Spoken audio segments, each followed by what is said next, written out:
ఇప్పుడు కాదురా, నక్షత్ర మెడలో తాళి కట్టినప్పుడే నిన్ను కొట్టాల్సింది. నా చెల్లెలు కొడుకువి కదా అని వదిలేశాను.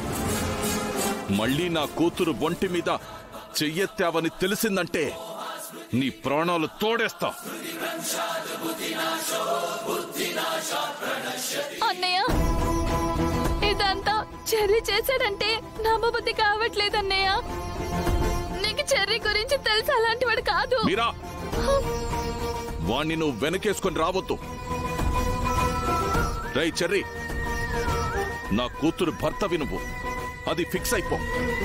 కాదని నా కూతురి దగ్గర బుకాయించిన, తిరిగి నా కూతురి ఒంటి మీద చెయ్యి వేసిన, ఈసారి నేను క్షమించను, చంపేస్తాను.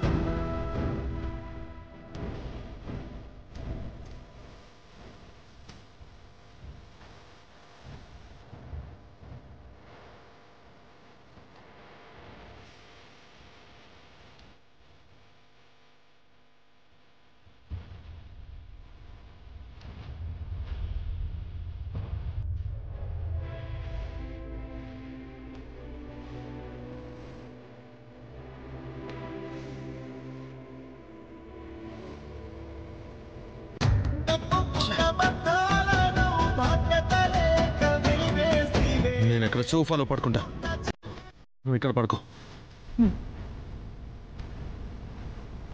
ఇది నీకే.